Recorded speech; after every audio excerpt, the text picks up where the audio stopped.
Bonjour, paix et joie. Voilà, nous y sommes là. Nous avons démarré ce cheminement hier et nous avons commencé les chapitres 5, 6 et 7 de Matthieu qui nous parlent des sermons sur la montagne. Alors, sur ce chapitre 5 de Matthieu, en fait, l'Église nous propose 10 jours où il va nous parler de ce chapitre 5.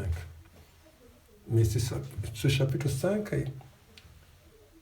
et dans ce chapitre 5, il y a 4 thèmes principaux qui sont traités.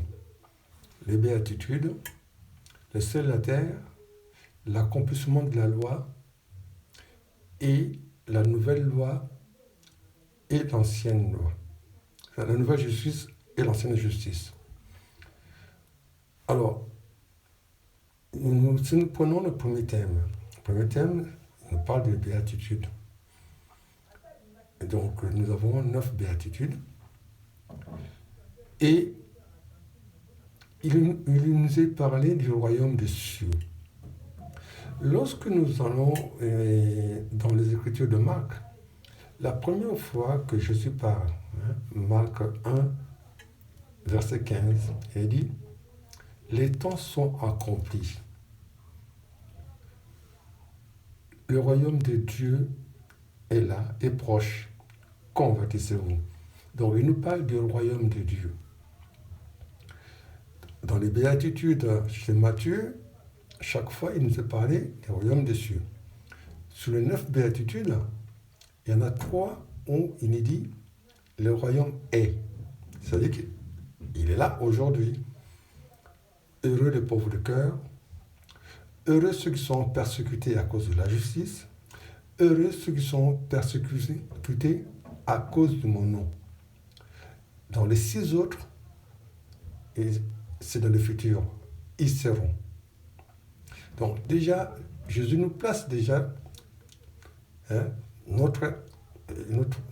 comment nous devons vivre aujourd'hui pour que le royaume soit là. Et aussi, pour voir demain. D'ailleurs, à ce propos, il serait bon de comparer les béatitudes chez Luc. Dans Luc 6, verset 20 à 26, je crois, où Luc parle de 4 béatitudes et de 4 malheurs. Donc, je vous conseille, si vous avez l'occasion, d'aller voir chez Luc, Luc chapitre 6, le verset 20, je crois, à 26 ou 27. Voilà, ça c'est la première partie, des béatitudes.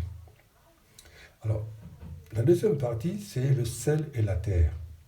Alors, Jésus ne faisait pas la cuisine, mais il avait compris l'importance du sel. D'ailleurs, le sel, à l'époque, il servait à conserver les aliments aussi.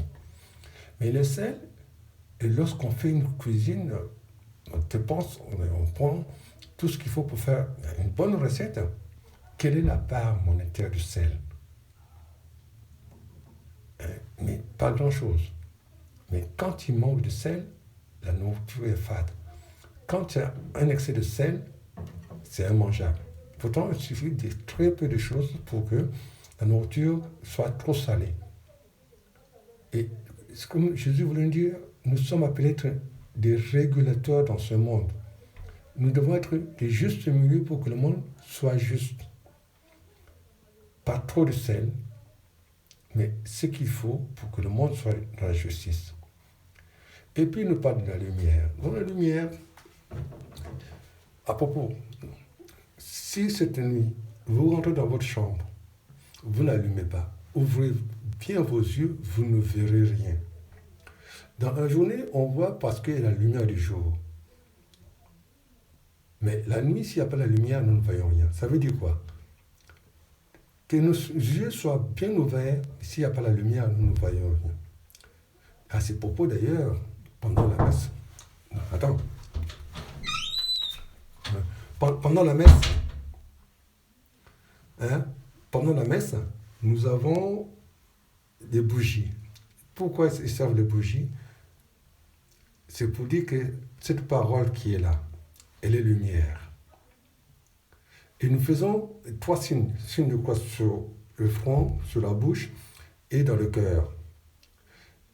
Quand on le fait sur le front, ça veut dire que notre intelligence soit éclairée par cette parole qui est vérité.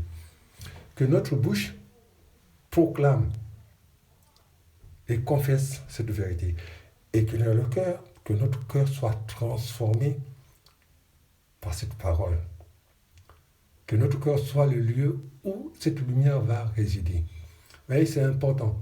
Mais même, on ira plus loin. Lorsque nous sommes baptisés, on nous donne une bougie. Mais ça veut dire quoi? Nous devenons des lumières autour de nous. Et Jésus dit, on n'allume pas une lampe pour le mettre sur le boisseau. Et donc, nous devons éclairer autour de nous. Nous ne pouvons pas participer aux œuvres des ténèbres. Entre les lumières et